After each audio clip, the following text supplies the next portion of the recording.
Bonjour à tous, j'ai une petite question à vous poser. Si je vous demande qu'est-ce que la RTT? Qu'est-ce que la RTT? Alors, pour la plupart d'entre nous, la RTT, c'est la récupération du temps de travail.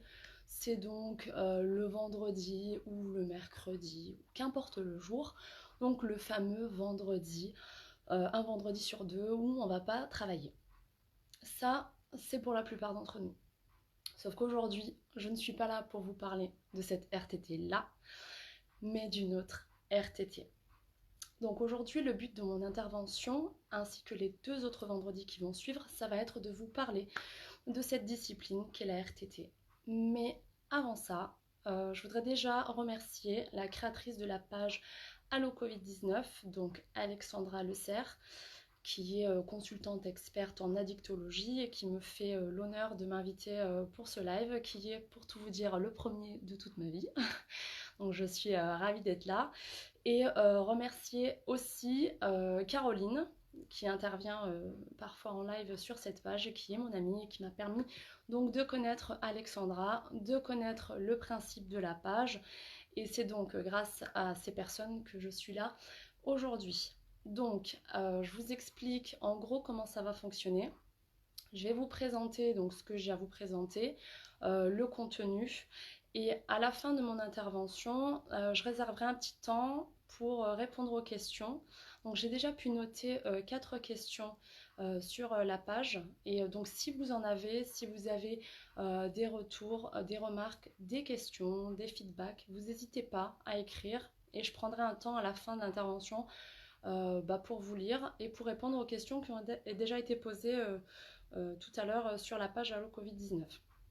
Et avant de démarrer directement dans le sujet, je vais quand même me présenter un petit peu, histoire de vous expliquer pourquoi je suis là et quel est le parcours qui m'a amené aujourd'hui ici. Donc si vous avez regardé du coup les publications d'Alexandra, vous avez pu voir sur la page Allo Covid-19 que j'ai un passé de sportif de haut niveau avec donc quelques titres à mon actif assez importants en karaté. Et donc aujourd'hui je ne suis plus dans la compétition de haut niveau, mais je coach dans 2 clubs de karaté, un de mon papa, coucou papa, et un d'un club local qui fait d'excellents résultats au niveau national et international pour lesquels je coach. Je suis également assistante sociale, donc c'est le métier que j'exerce tous les jours. Et je suis aussi diplômée donc en RTT, cette fameuse discipline RTT, qui est en fait la thérapie de transformation rapide qui a été créée par Marissa Peer.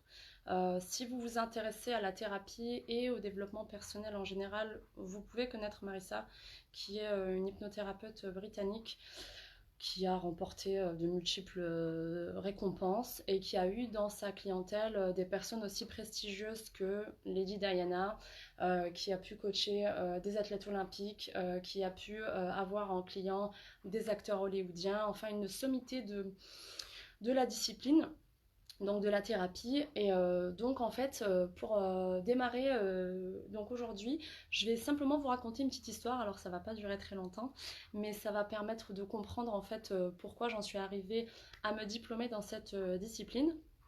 Donc en fait il y a à peu près 2 ans et demi, j'ai vécu un événement personnel compliqué, comme beaucoup d'entre nous peuvent le rencontrer, et qui m'a demandé de quitter l'endroit où j'étais pour revenir chez papa-maman avec mes 3 enfants. Et en fait avec eh bien plus rien, plus d'appartement, pas de travail, rien du tout.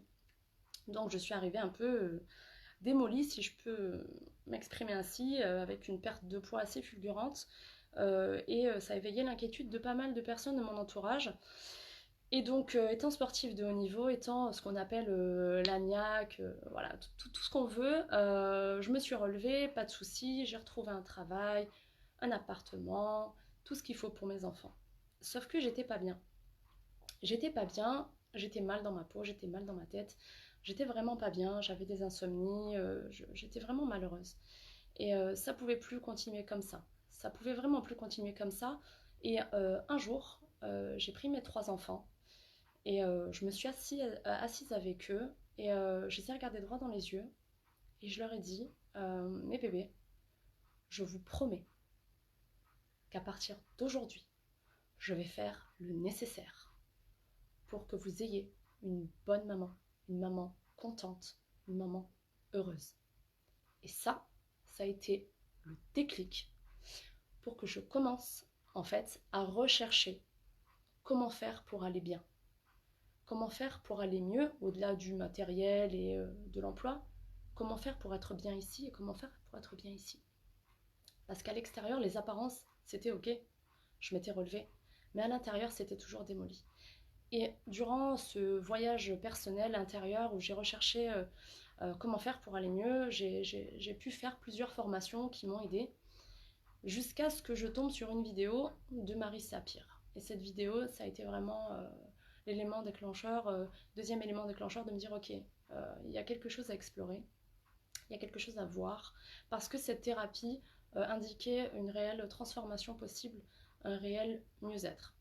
Et donc je me suis intéressée à cette thérapie, j'ai pris cette formation, j'ai étudié cette formation, et c'est pour ça aujourd'hui que je vais vous présenter ce qu'est cette thérapie, parce qu'aujourd'hui, après 1 an et demi de travail sur moi, je suis, et c'est les retours qu'on m'en fait, vraiment transformée, j'ai vraiment évolué, et je pense que vraiment le but de cette page étant d'aller vers le mieux-être, c'est pour moi un message important de dire aux gens, il existe des solutions et cette thérapie en fait partie. Il existe plein de solutions évidemment, je ne vais parler que de celles que j'ai vraiment explorées et pour lesquelles aujourd'hui je suis qualifiée en tant que praticienne en hypnothérapie de transformation rapide. Donc ceci étant dit, et l'histoire ayant été racontée, je vais vous expliquer un petit peu comment fonctionne cette thérapie. Qu'est-ce que cette thérapie? Donc en fait cette thérapie c'est une méthode qui a été créée, donc comme je vous l'ai dit tout à l'heure, par Marie Sapir. Alors Marie Sapir, donc hypnothérapeute, plus de 30 ans d'exercice, a créé donc cette méthode en s'appuyant sur toutes les thérapies qu'elle a pu étudier pour créer quelque chose d'assez innovant. Donc en fait, le but et l'objectif de cette thérapie qui est très puissante, en fait, c'est de permettre aux personnes d'évoluer, de changer, de se transformer. D'où le titre hypnothérapie, donc thérapie, donc hypnothérapie, mais thérapie de transformation rapide. Le but, c'est que cette transformation soit ce qu'on appelle rapide. Alors rapide, tout est relatif en termes de temporalité, mais c'est-à-dire que les thérapies RTT ne durent pas 2 ans, 3 ans, 5 ans, 10 ans. Ça se passe en quelques séances. Et donc ce sera l'objet du troisième live où je rentrerai vraiment en fait dans le détail de comment se déroule la thérapie.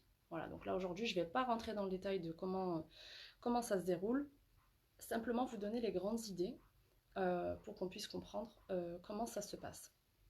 Donc en fait, cette thérapie, elle agit en réalité sur le subconscient. Alors le subconscient, l'esprit subconscient, on en entend parler très souvent sans savoir vraiment ce que c'est, le conscient, le subconscient, de quoi on parle. Donc je vais faire un petit focus sur le conscient et le subconscient, parce que les êtres humains que nous sommes aujourd'hui, on est un corps, certes, on a une tête, des bras, des jambes, on est un corps physique, mais on n'est pas qu'un corps physique. Il y a aussi des choses qui se passent là-dedans. Et donc dans le cerveau, grossièrement, je ne rentre pas dans les détails, il y a la partie consciente et il y a la partie subconsciente. Donc en fait, le conscient, on est plutôt sur du rationnel, sur du logique, on est plutôt sur du cartésien et de la réflexion. Imaginons que je vous dise de façon très consciente et réfléchie, je vous donne un exemple, et je vous dis voici une carotte, et voici un donut, ou une crêpe, ou une glace.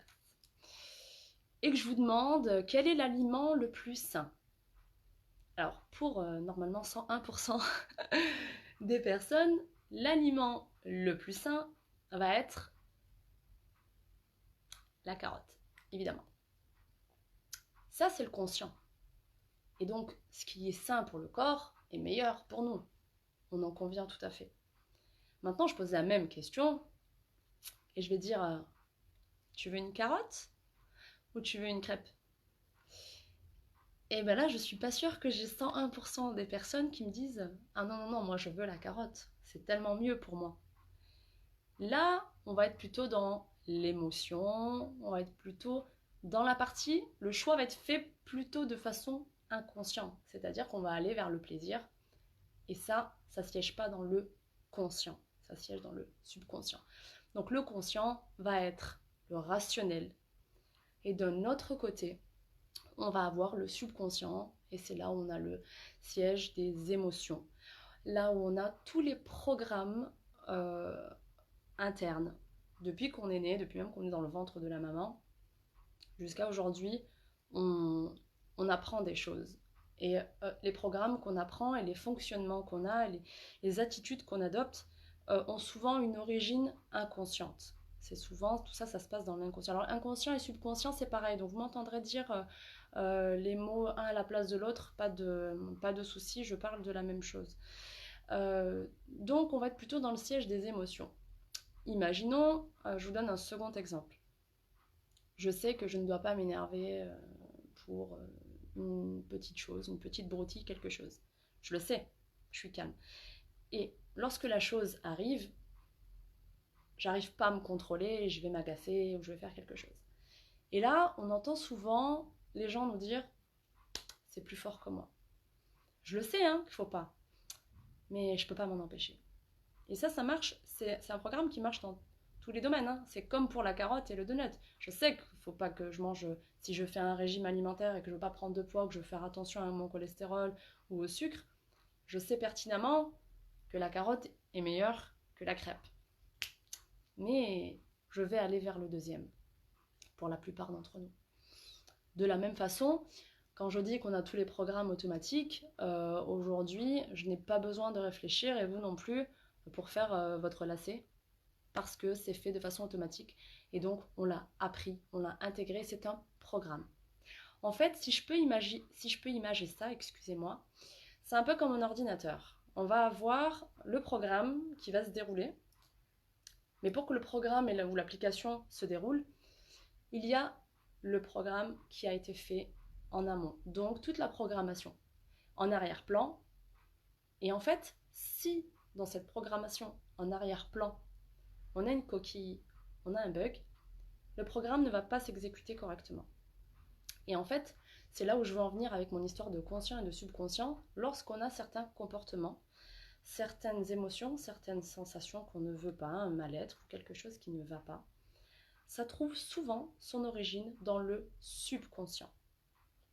Je reprends mon exemple. J'ai un appartement, j'ai un travail, j'ai ma voiture. Moi, j'ai tout ce qu'il faut pour être bien, j'ai de quoi manger, j'ai de quoi boire. Mais Nelly, pourquoi t'es malheureuse? Pourquoi ça va pas? Logiquement, tout va bien, sauf que intérieurement, ça va pas. Et en fait, la thérapie de transformation rapide, elle va permettre d'avoir un impact sur les gens parce que pendant la séance, ça n'est pas le côté pragmatique et logique qu'on va chercher à avoir parce que les gens sont doués d'intelligence, ils n'ont aucun problème à expliquer que j'ai pas besoin de me ruer sur un pot de glace le soir, je sais pas, je mange de façon compulsive, je sais bien que c'est mauvais pour ma santé, pourtant, quand ça me vient, j'arrive pas à me maîtriser.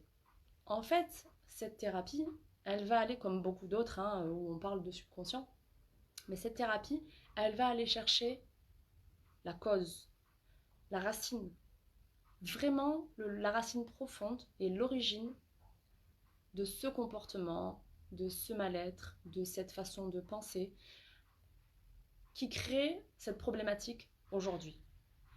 Moi, j'ai bénéficié d'une séance donc de RTT parce qu'en fait, j'étais absolument, alors je ne dirais pas incapable parce que je vais aller un peu loin, c'était très compliqué pour moi de prendre la parole en public ou de faire ce que je suis en train de faire actuellement.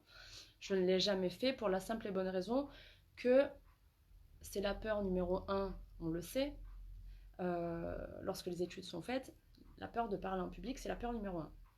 Donc en fait, je n'arrivais pas, je me disais, mais pourtant ça va, t'as fait des études, t'as combattu devant des gens, tu dois pouvoir parler quand même. Et je trouvais tous les moyens pour ne jamais m'exposer en public, pour ne jamais parler en public.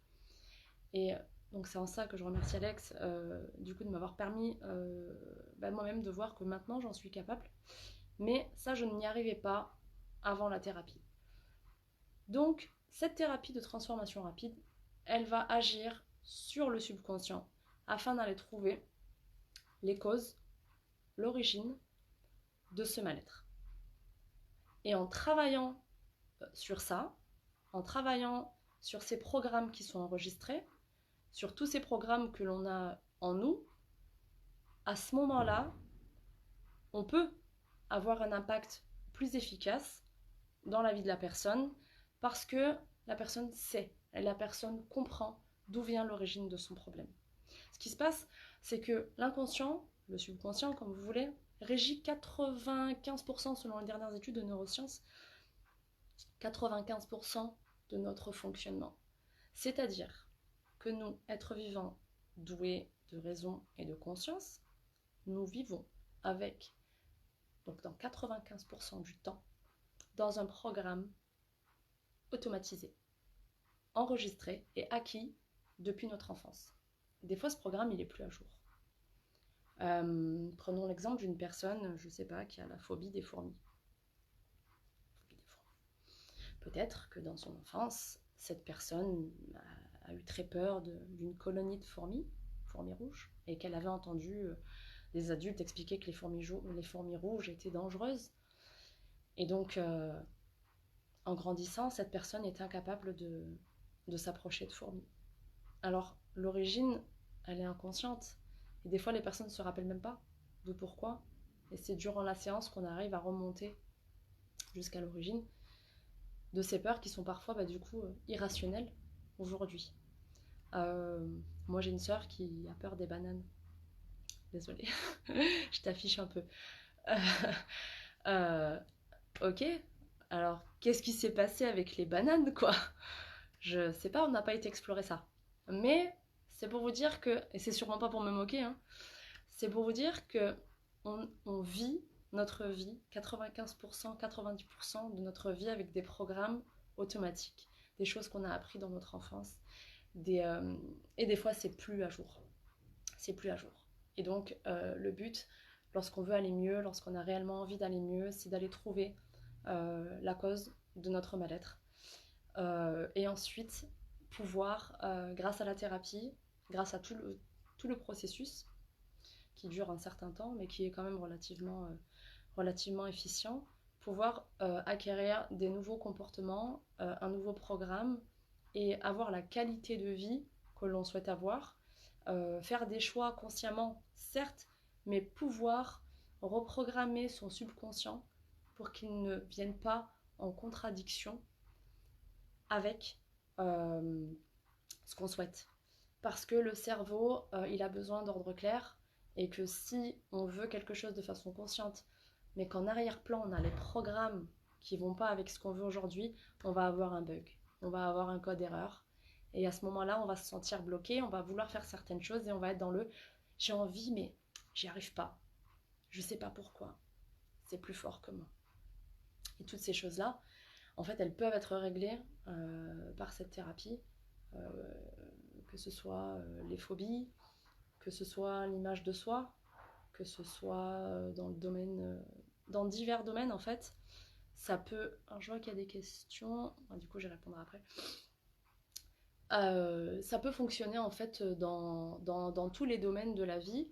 Et précisément, la question qui se pose maintenant en fait, c'est oui, c'est bien de se dire ok, on va aller voir la cause, l'origine, la source, mais la question peut-être qui se pose, je ne sais pas vous, mais moi, si j'avais une question, ce serait mais comment on fait pour y aller? C'est quoi le chemin pour aller au subconscient? C'est bien mignon d'expliquer qu'il faut aller chercher la cause, qu'il faut aller chercher l'origine. Comment on fait? Donc, c'est là où intervient l'outil qui est l'hypnose.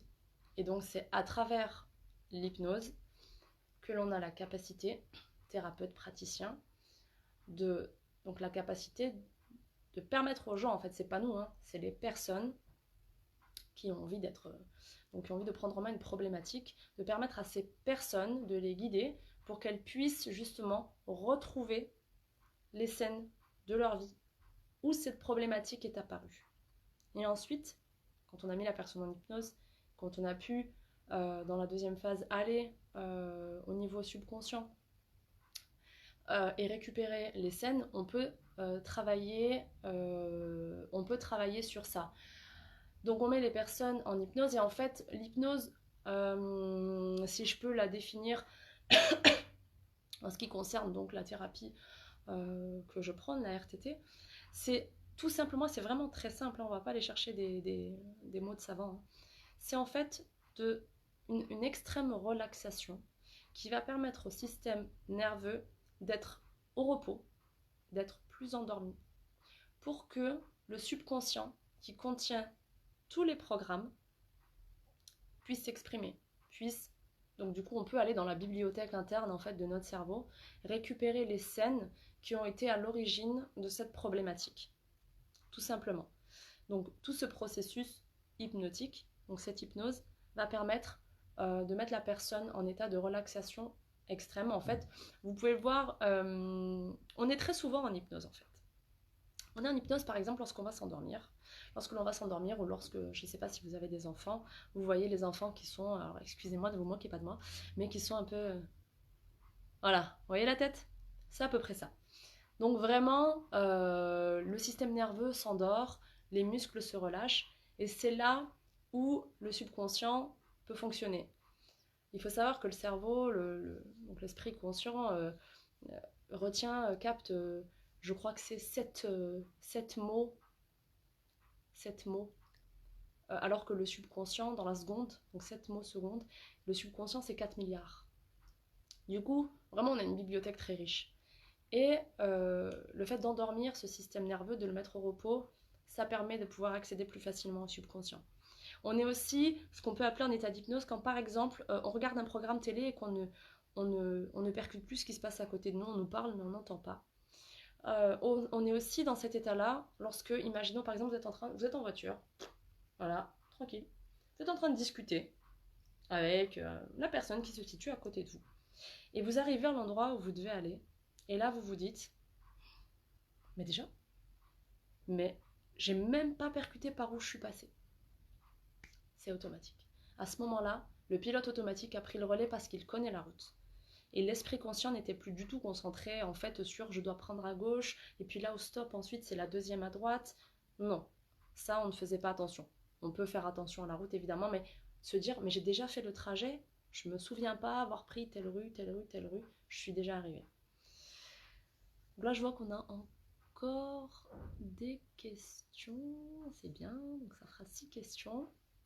Donc du coup voilà, là j'ai fait un petit peu en gros, hein, j'ai un peu expliqué donc cette thérapie qui est puissante, qui a un effet durable, qui a pour but d'être donc transformatrice et d'être relativement rapide, se sert donc de l'outil de l'hypnose pour pouvoir accéder au subconscient, c'est-à-dire à mettre le système nerveux au repos, pour pouvoir accéder plus facilement à la banque de données interne, à tous les programmes, toutes les scènes de notre vie qui sont enregistrées. Et donc, en accédant au subconscient, on peut du coup accéder à toutes ces informations-là, repérer le fonctionnement, le mécanisme, parce que tout ça, c'est un mécanisme automatisé. Pourquoi on réagit comme ça? Pourquoi est-ce qu'on pense comme ça? Pourquoi est-ce qu'on se voit comme ça? Et une fois que l'on a cette fameuse croyance, ce fameux programme qui est ce qu'il est, mais qui donne les résultats aujourd'hui qui ne sont pas efficaces pour nous, hein, qui nous empêchent de progresser, d'être un être plus épanoui, d'aller vers la meilleure version de nous-mêmes. Une fois qu'on a repéré ça, tout le processus est de le casser. Donc il y a des exercices pour casser ce qui est mauvais, pour défaire ce qui est mauvais, et ensuite donner des suggestions qui sont adaptées à ce que la personne demande, parce que la personne, elle veut quelque chose. Et récupérer la demande de la personne pour pouvoir lui redonner les mêmes informations pour un nouveau programme, c'est ce qui permet, au bout de la thérapie, en fait, d'obtenir le résultat escompté, d'avoir réellement un mieux-être physique, psychologique mentale, émotionnelle.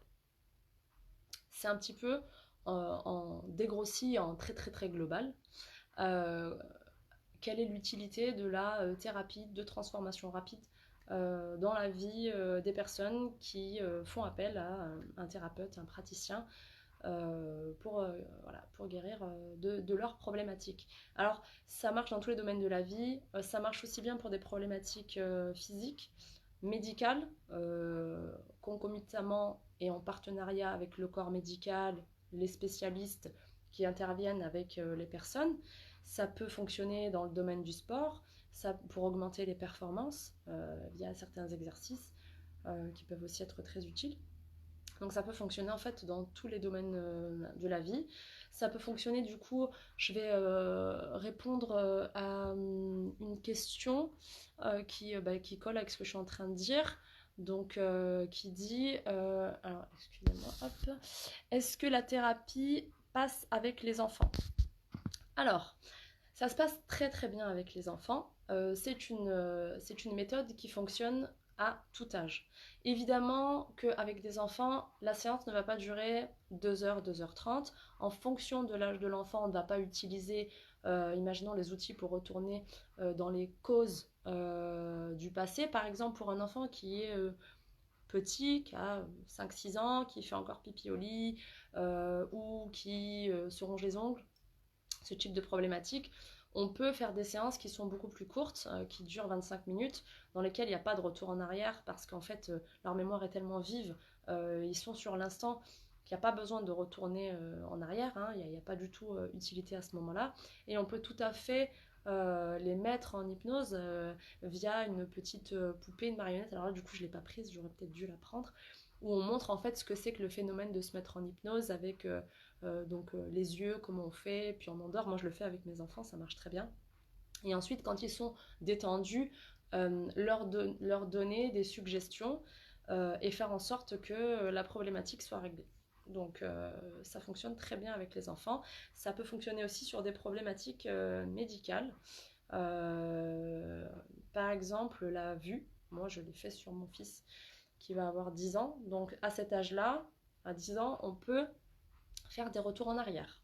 Ça marche très bien dans le sens où les enfants vont se souvenir de certaines scènes et du coup, en fait, on va vraiment réussir à trouver l'origine.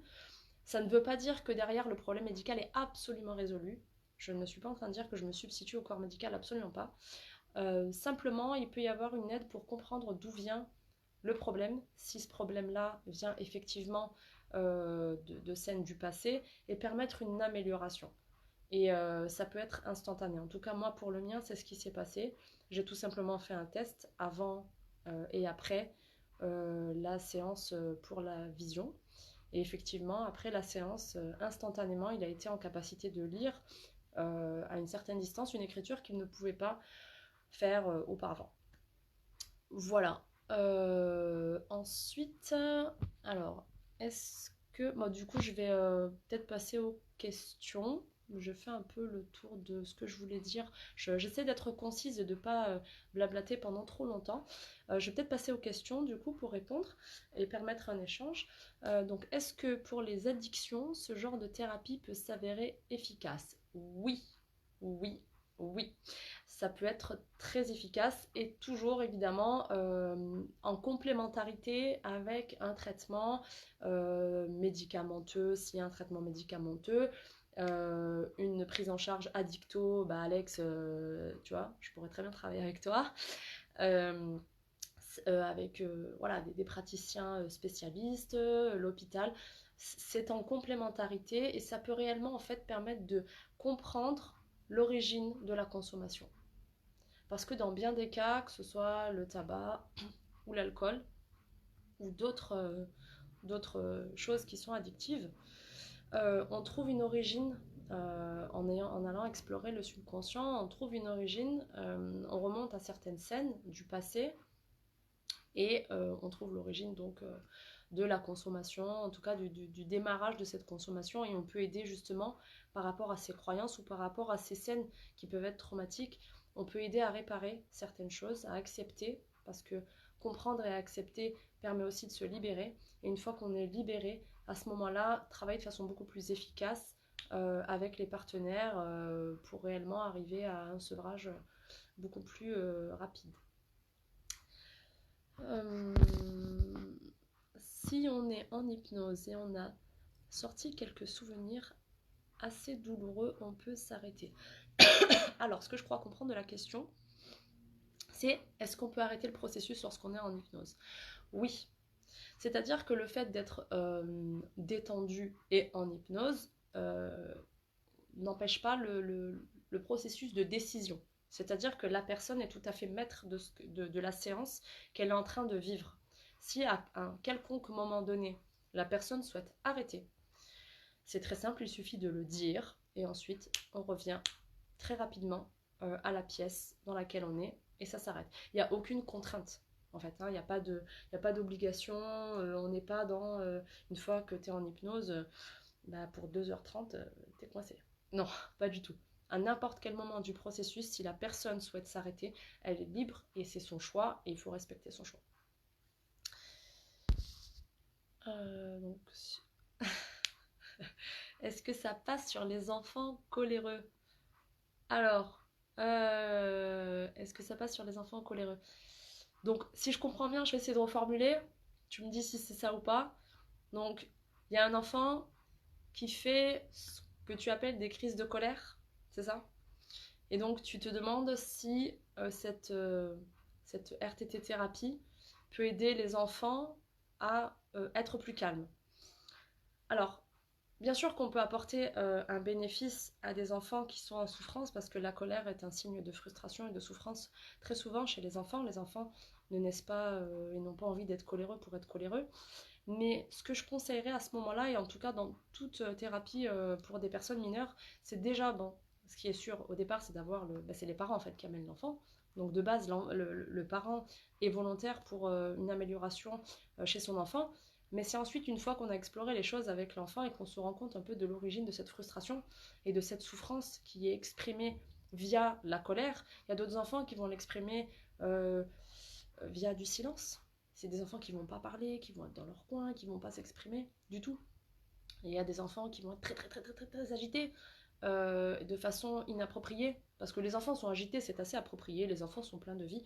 Mais il y a des moments où ça n'est pas approprié, l'enfant est complètement intenable dans n'importe quelle situation, avec n'importe qui, et ça devient invivable. Et du coup, il y a des risques que le parent ait du mal, et du coup, en ayant du mal à vraiment canaliser son enfant, fasse quelque chose qui soit pas très bon et en arrive à de la maltraitance sans le vouloir. Mais dans le cas des enfants coléreux, effectivement, enfin ce que tu écris comme étant coléreux, donc ils font des, euh, des crises de colère, c'est d'essayer de comprendre l'origine. Quand ils sont tout petits, l'enfant est frustré souvent parce que déjà il a du mal à s'exprimer. Donc jusqu'à un certain âge, un enfant qui va se jeter par terre parce qu'il n'a pas eu son bonbon, qui va mordre son frère ou son camarade, on peut, euh, j'aime pas le mot normal, mais je vais le dire, c'est plutôt dans une certaine normalité, c'est-à-dire qu'ils sont dans une certaine immaturité et ils ne sont pas en capacité d'exprimer verbalement leur frustration. Donc, ça tape, il va se jeter par terre, il va pleurer de façon internationale parce que son doudou a été changé de place. Des choses comme ça, quand ils sont très petits, c'est tout à fait normal. C'est-à-dire que le cerveau, de toute façon, le cerveau qui évolue, qui arrive à maturité à 25 ans, donc imaginez quand ils ont 2 ans, 3 ans, et quand ils ne savent pas bien parler, euh, c'est pas inquiétant. C'est-à-dire que là, c'est le rôle du parent que d'éduquer son enfant, d'expliquer à son enfant, d'accueillir les réactions de son enfant. Et au fur et à mesure du temps, on dit toujours 6-7 ans, hein, 7 ans c'est l'âge de raison, ces comportements-là se calment fortement. Lorsqu'un enfant arrive à 6 ans, 7 ans, et qui fait toujours ces crises-là, effectivement, ça devient un peu plus intéressant, je ne vais pas dire inquiétant, à explorer, à essayer de comprendre ce qui se passe et de voir avec le parent. Parce que le parent doit être associé dans le processus de son enfant, tout simplement parce que c'est le parent qui éduque son enfant. Et c'est donc important, si on repère des choses, de parler ensuite avec le parent et de lui donner les conseils avisés pour essayer de, voilà, si on a pu détecter cette colère vient de là, que ce soit, je sais pas, ça peut être tout et n'importe quoi, chaque enfant est unique, mais une fois qu'on a repéré la problématique, c'est de l'expliquer aux parents et d'essayer de mettre en place des outils avec le parent pour mieux gérer ses comportements. Et on peut voir des enfants qui étaient vraiment mal dans leur peau, pas bien, qui crient, qui complètement se transformer parce qu'ils se sentent enfin compris ou alors parce qu'il y a un cadre qui est posé. Des fois, on est éduqué et que c'est trop, j'ai envie de dire freestyle, en fait, ce qui est au début des caprices mignons peut devenir de la tyrannie parce que le parent n'arrive pas à poser un cadre euh, ferme mais bienveillant. Et je pense que c'est plutôt de ce côté-là qu'il faut aller explorer. Une fois qu'on a repéré la problématique de l'enfant, c'est de travailler ensuite avec le parent pour mettre en place un environnement sécure, cadrant, mais bienveillant pour que l'enfant sache où est la limite, où il peut bouger, qu'est-ce qu'il peut faire, qu'est-ce qu'il ne peut pas faire, et quand il dépasse trop la limite, qu'il puisse être rappelé au cadre de vie de la maison. Voilà. Bon, je ne sais pas si c'est très clair. C'est très intéressant, merci. Alors, est-ce qu'il y a d'autres questions? Alors, Caroline, est-ce que c'est possible de ne pas être réceptif à l'hypnose? Alors, donc Caroline, ça rejoint, parce que j'avais noté 4 questions, donc il y avait une question qui demande, donc est-ce que tout le monde peut être hypnotisé ou sur certaines ça ne fonctionne pas? Ça rejoint ta question, donc est-ce que c'est possible de ne pas être réceptif à l'hypnose? Alors, en gros, on est tous plus ou moins réceptifs à l'hypnose. Il y en a qui sont très, très, très réceptifs. Et ces personnes-là, c'est les personnes qui vont très rapidement lâcher prise complètement de façon instantanée. Il y a des personnes qui ne veulent pas. C'est pas qu'elles sont pas réceptives, c'est qu'elles émettent une résistance. Elles ne veulent pas être hypnotisées. Et ces personnes-là, je pense que c'est pas de la non-réceptivité, c'est de la non-volonté. Elles ne veulent pas être hypnotisées, elles en ont tout à fait le droit. Mais à ce moment-là, c'est sûr que si moi je fais mon processus, une personne qui est de toute façon dans sa tête a décidé de ne pas être hypnotisée et de ne pas se relâcher et de ne pas écouter et de rester auto-centrée, c'est sûr et certain, elle ne sera pas réceptive aux suggestions et ça ne fonctionnera pas. Après voilà, il y a des degrés de suggestibilité et on est tous plus ou moins suggestibles. Moi-même, lorsque je voyais parfois l'hypnose de spectacle, je faisais les tests et je me disais ah, mais non, mais c'est pas pour moi, je suis pas réceptive. Sauf que si, je suis réceptive effectivement, mais je ne suis pas au stade où je vais être hypnotisée dans la seconde. Voilà. C'est comme pour les personnes addictes, il leur faut un cadre bienveillant. Tout à fait. Tout à fait. Donc là, je lis le commentaire. C'est comme pour les personnes addictes, il leur faut un cadre bienveillant. Donc effectivement, par rapport donc, aux personnes qui ont ces troubles de comportement, si on peut appeler ça un trouble, j'aime pas ce mot-là non plus, parce qu'à un âge petit, en fait, c'est simplement des comportements. Tout à fait, il faut absolument un cadre bienveillant et ferme à la fois. C'est-à-dire que l'enfant sache dans quel cadre il peut évoluer, ce qui est acceptable, ce qui n'est pas acceptable, et qu'à l'âge de raison, il soit en capacité de mieux gérer ses frustrations, parce qu'on est tous frustrés. Moi, si demain je veux la C4 Picasso et que je vais au concessionnaire et que je demande le prix et que le gars me dit 12 000 euros et que j'ai pas les 12 000 euros, normalement je ne me jette pas au sol et je fais pas par terre. A priori, j'ai à peu près, je ne mords pas non plus le vendeur. Normalement, je sais gérer. Mais du coup, effectivement, ces enfants-là, étant assez jeunes, c'est vrai qu'on dit qu'à 7 ans, en règle générale, ils arrivent mieux à gérer leur frustration parce que le langage verbal étant vraiment plus élaboré, ils sont en capacité d'exprimer leur mécontentement. Alors, hey Caroline, coucou. Donc, ah oui, deuxième Caroline, la première, c'était pas la même. C'est une autre Caroline, c'est mon amie. Alors, comment lâcher prise face à l'hypnose? Alors, comment lâcher prise face à l'hypnose? Alors, en fait, tu n'es pas face à l'hypnose. L'hypnose n'est pas une entité qui va se présenter en face de toi. C'est un processus. La première, pour moi, la première des choses, c'est la volonté. C'est-à-dire que la personne qui va venir pour bénéficier d'une séance de thérapie, déjà, elle vient le premier pas qu'elle fait, c'est qu'elle a envie d'aller mieux. Et donc, elle choisit d'essayer cette méthode. À partir du moment où une personne n'est pas ramenée de force, et on ne lui dit pas tu dois le faire parce que c'est la meilleure manière de faire, et qu'elle vient et qu'elle dit voilà, moi j'ai vu, je suis prête. Alors effectivement, je ne sais pas ce que c'est l'hypnose et je ne sais pas si c'est quoi lâcher prise parce que j'ai l'habitude de tout contrôler dans ma vie parce que quand je contrôle, je suis sûre que rien de mal va m'arriver. Et ça, c'est les personnes qui sont souvent dans l'hyper-contrôle. Si je ne contrôle pas, qu'est-ce qui va se passer? Il peut arriver quelque chose, un accident.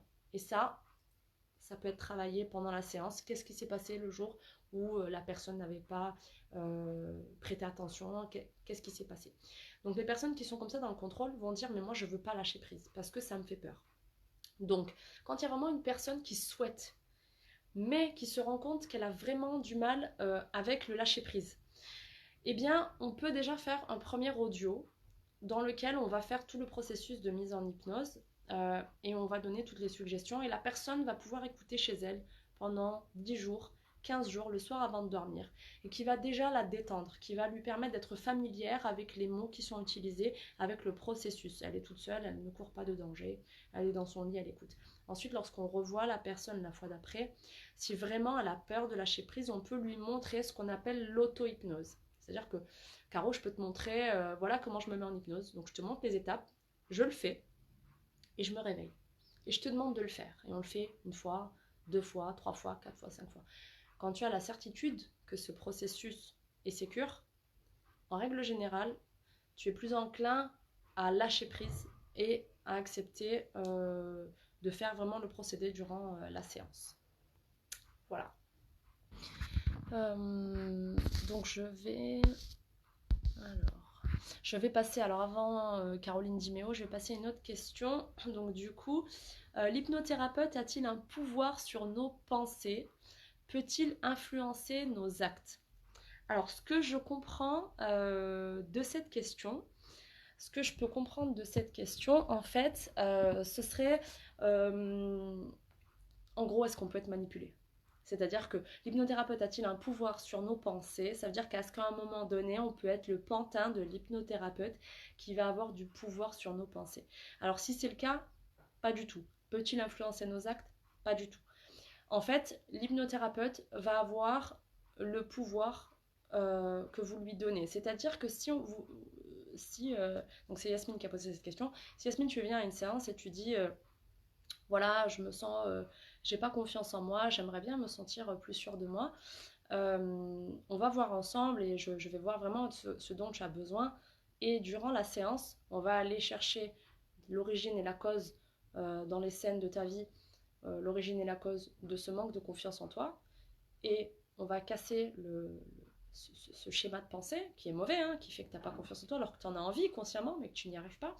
Et à ce moment-là, dans le processus de transformation, dans les suggestions que je vais te donner et l'audio que tu vas récupérer pour pouvoir écouter tous les jours, donc ça, je viendrai dans le détail de la séance au 3e live. Donc ça va être les suggestions que tu auras eu besoin d'entendre, dont on aura parlé précédemment et durant la séance. À ce compte-là, oui, j'ai un pouvoir sur tes pensées parce qu'en fait, je vais te redonner le pouvoir à toi-même.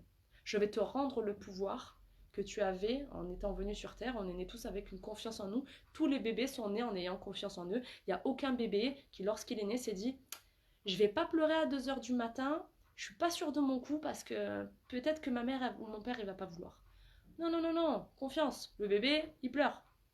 Il a besoin de quelque chose, il a confiance en lui. J'ai besoin, tu vas venir. Donc là, je vais simplement te rendre ton pouvoir. Tu as envie d'avoir confiance en toi. On va explorer pourquoi tu n'as pas confiance en toi. Et ensuite, je vais te redonner ce pouvoir. Et tu vas récupérer effectivement la confiance en toi dans le processus. Donc à ce titre-là, oui, je peux avoir un pouvoir sur toi, sur tes pensées. Mais en fait, c'est simplement de te le rendre. Et influencer nos actes, c'est de la même façon, c'est de la même chose. C'est quelqu'un qui va me dire je procrastine, j'arrive pas à aller au sport, j'ai envie d'aller au sport ou j'ai envie de faire ça, j'arrive pas à réviser mes cours, j'attends toujours la dernière minute. On va explorer le pourquoi de cette procrastination. Et effectivement, si le processus se fait correctement, et c'est souvent le cas, et il n'y a pas de raison que ça ne marche pas, donc lorsque ça fonctionne, effectivement, j'influence tes actes puisque je te permets de faire ce que tu avais envie de faire à la base. En ce sens-là, oui.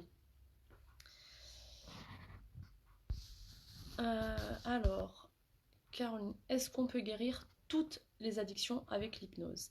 Alors, dans la thérapie, donc je parle de la thérapie de transformation rapide que j'ai étudiée, oui, toute addiction peut trouver une solution. Je ne dis pas que ça marche sur chaque personne, à un temps T, aujourd'hui, à chaque fois. Ça peut être un processus qui, la personne, en fait, ça ne fonctionne pas là parce que c'est pas le bon moment, parce que c'est pas maintenant, mais ça a le pouvoir de guérir concomitamment avec peut-être une thérapie médicale à côté. Toutes les addictions peuvent être prises en charge. Ensuite, j'ai une question. Peut-on se voir autrement grâce à l'hypnothérapie? Alors là, de ce que je comprends de cette question, ce serait par rapport à l'image de soi. Je donne par exemple l'exemple, imaginons une personne vient me voir et elle me dit je me sens vraiment pas bien parce que je me vois énorme. Et que cette personne fait 45 kilos, 50 kilos, 1m65, 60. Elle a eu des gosses. La nana, elle est comme ça. Et elle arrive et elle explique qu'en fait, c'est pas possible quoi. Je sais, je mets du XS. Pourtant, quand je me regarde, je me vois grosse.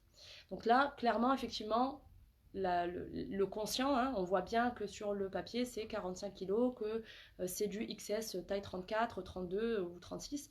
Ça, c'est l'esprit conscient, mais dans le subconscient, l'image qui est renvoyée, c'est ah non. Et puis ces personnes-là, si je leur pose la question, est-ce que tu te trouves belle? Elles vont dire non. Et est-ce que tu t'aimes? Il y a des fortes chances qu'elles vont me dire non.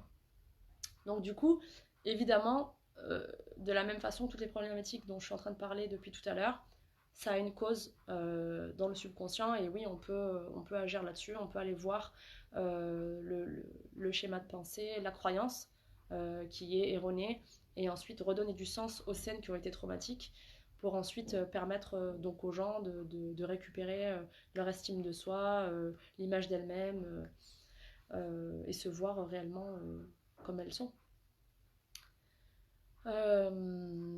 Comment se sentir mieux? Donc ça c'est encore une autre question qui m'avait été posée avant sur la page. Comment se sentir mieux dans son corps et dans sa tête?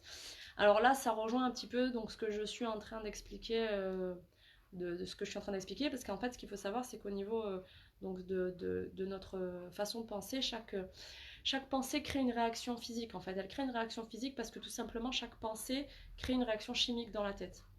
Si là maintenant je pense à des choses horribles qui se passent dans le monde, je pense que mes enfants peuvent avoir un accident de voiture, je vais pas être dans le meilleur des états. Je vais pas chanter, je vais pas sauter en l'air, ça va être compliqué. Mais si là, je pense à des choses positives, je pense à quelque chose de merveilleux, à la naissance de mes enfants, à mon championnat du monde, que vous pensiez à votre mariage, ou que vous pensiez à la plus belle chose qui vous soit arrivée dans votre vie, vous allez instinctivement et instantanément sécréter quelque chose dans votre cerveau, des hormones de bien-être, et vous allez vous sentir bien. Parce que par exemple, une personne qui va déprimer, qui va être en dépression, qui va penser des choses très sombres et très négatives, elle va se tenir souvent comme ça. Et souvent le regard vers le bas. Et lorsqu'on va vraiment penser à des événements, waouh, j'ai gagné ça, j'ai fait ça, j'ai réussi ça, hop, le comportement, l'attitude va changer. Donc, comment se sentir mieux dans son corps et dans sa tête? C'est la même chose, c'est d'identifier qu'est-ce qui a fait dans notre vie qu'on s'est retrouvé mal, qu'on a eu cette façon, ce physique qui ne nous plaît pas, ces pensées qui ne nous plaisent pas, et transformer ça, donc le comprendre et s'en libérer, le transformer. Et ça permet évidemment, bien sûr, de se sentir mieux. Et pour ça, il y a des tonnes il y a des tonnes de méthodes des tonnes d'outils à côté qui peuvent permettre d'avoir une meilleure façon de se voir et de se sentir.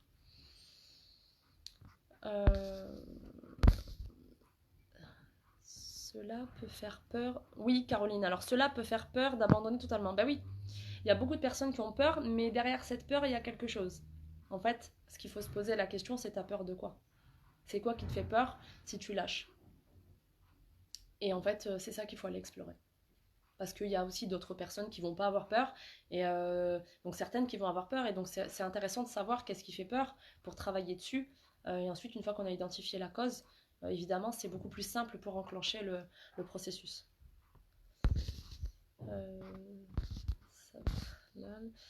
Alors, donc Inès Amiti, peut-on sortir des personnes de leur déni par l'hypnose?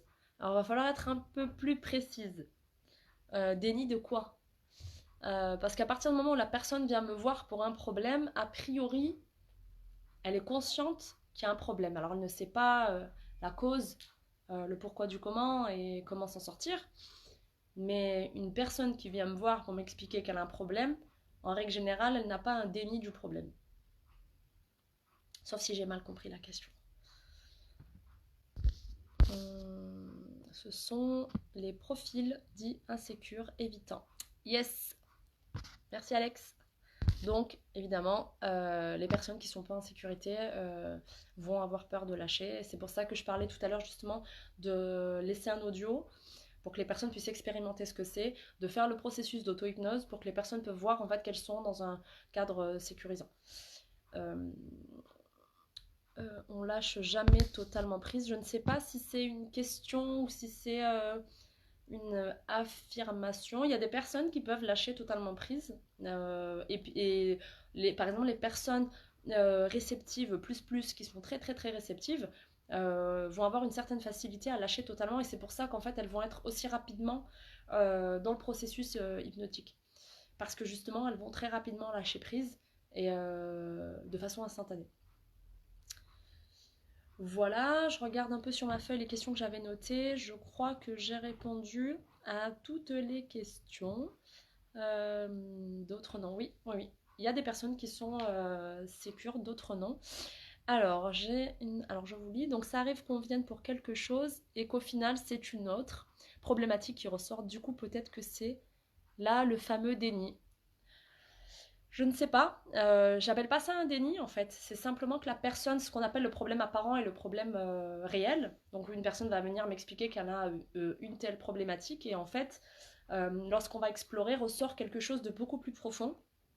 Euh, Après oui, peut-être qu'elle n'en avait pas conscience, mais c'est pas forcément du déni en fait, on peut découvrir que la réelle problématique ou que le réel problème du problème apparent est lié à quelque chose d'autre. Et à ce moment-là, on traite ce quelque chose d'autre qui va résoudre le problème apparent. Le déni, ce serait de venir dire je n'ai pas de problème et que je viens en hypnose pour découvrir que j'ai un problème. C'est plutôt ma définition du déni et ça n'est pas tout à fait ce qui peut se passer en séance en tout cas.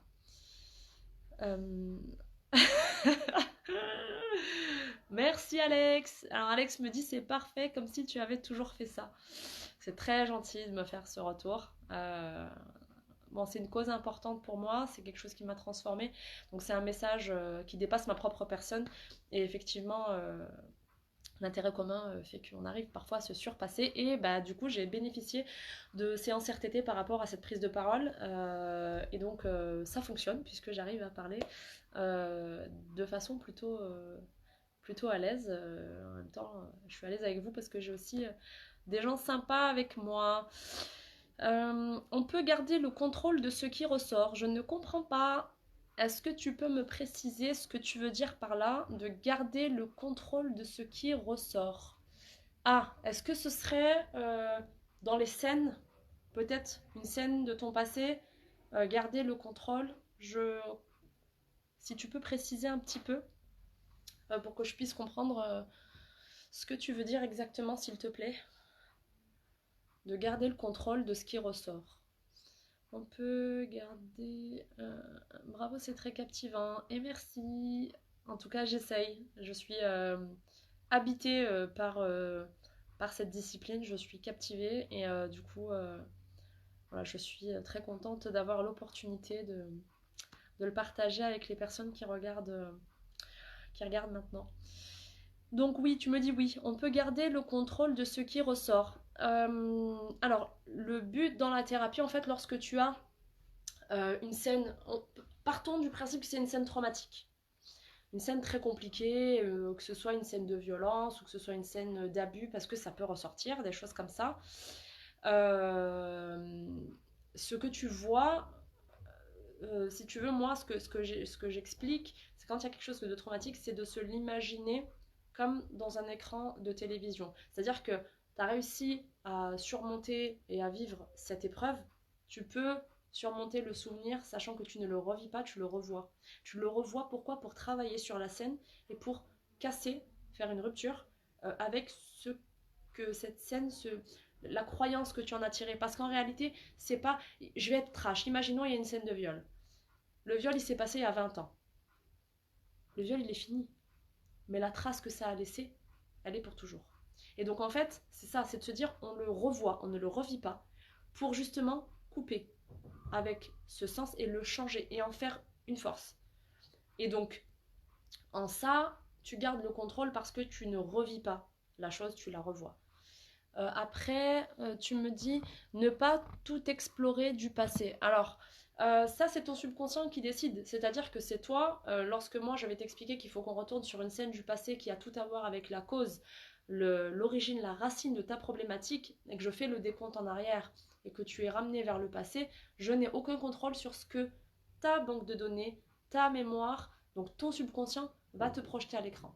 Sur ça, toi-même, ça va arriver à toi. Tu vas pas dire ouais, en fait, il faut pas que ça ressorte, mais sinon tu n'es plus dans un processus de faire dormir ton système nerveux pour permettre réellement à ton subconscient de t'amener la scène ou les scènes qui sont vraiment à l'origine pour qu'on puisse travailler dessus et casser les croyances et arriver derrière après un certain temps à une transformation et à un mieux-être.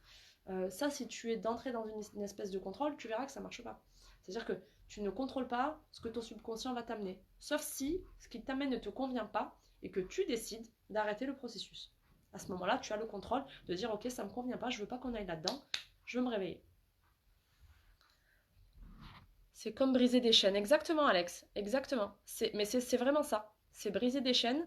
C'est briser, c'est de se libérer du boulet, du poids du passé. Des fois, on traîne avec nous un boulet, c'est inconscient, on ne s'en rend pas compte et on est alourdi, on n'avance pas comme on veut dans la vie.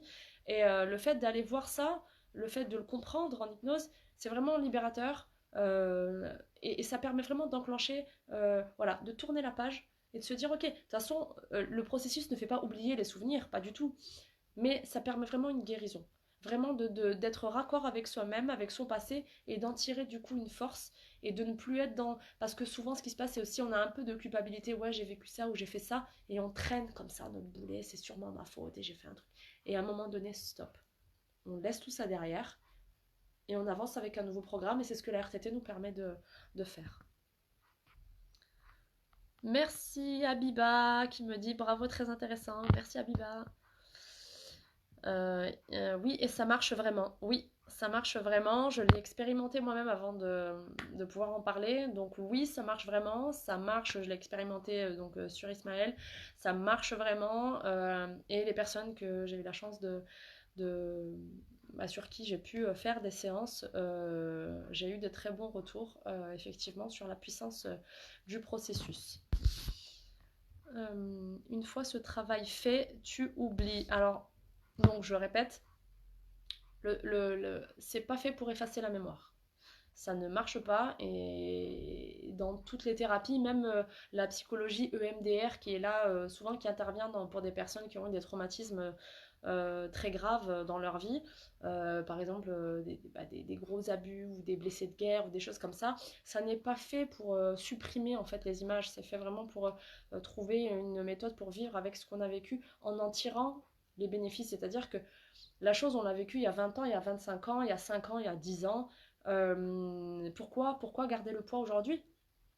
Donc en fait, c'est vraiment de réussir à comprendre la scène a créé une signification, une croyance, une trace. Et c'est cette trace-là, cette signification-là que l'on va modifier. Ça n'est pas la scène. Ça n'est pas la scène. La scène, on ne la changera jamais. Je n'ai pas le pouvoir, et n'importe qui, Marissa Peer, toute merveilleuse hypnothérapeute numéro 1 mondiale, si on veut, ne peut pas venir et dire « je vais te faire oublier ». Non. Par contre, on peut changer la signification que l'on a donnée à cette scène pour en faire une force, pour en tirer les bénéfices, pour se libérer du poids du passé, pour des fois casser ce qui a cassé avec les personnes qui nous ont fait du mal. Mais c'est vraiment pas fait pour oublier. Ça, celui qui dit ça, c'est Merlin l'Enchanteur, c'est pas moi. Je défile. très juste. Je travaille aussi dans ce sens en thérapie d'écoute active. Oui, Alex, en thérapie d'écoute active, c'est pareil, on travaille dans le même sens. Alors, c'est quoi le MDR? Bon, alors je ne pourrais pas rentrer dans les détails de ce que c'est une prise en charge psychologique qui est faite. Je ne pourrais pas te détailler vraiment ce que c'est parce que je ne peux pas inventer, mais par contre, voilà, je sais vraiment que c'est les gens qui ont eu des images et ce que j'ai entendu en fait de cette thérapie, c'est vraiment les personnes qui ont eu des gros traumatismes dans leur vie et notamment, par exemple, des personnes qui ont fait la guerre et qui ont vu des cerveaux exploser, des bombes, des trucs comme ça, et qui sont vraiment dans des états de stress post-traumatique hyper importants. Je sais qu'il existe cette thérapie. Euh, alors, je ne pourrais pas t'expliquer ce que c'est par contre. C'est une thérapie avec les yeux, tout à fait. Il y a une histoire de mouvement oculaire. D'ailleurs, j'ai une amie qui souhaite que je lui fasse une thérapie qui a toujours un accompagnement avec une psychologue EMDR. Et donc la psychologue lui expliquait, parce quand elle a parlé de ce que je fais moi, elle expliquait que c'était très bien et que c'était complémentaire. Et donc effectivement, c'est fait aussi avec le mouvement oculaire. Après, peut-être qu'Alex, tu sais mieux que moi, mais j'ai pas les détails de comment ça marche.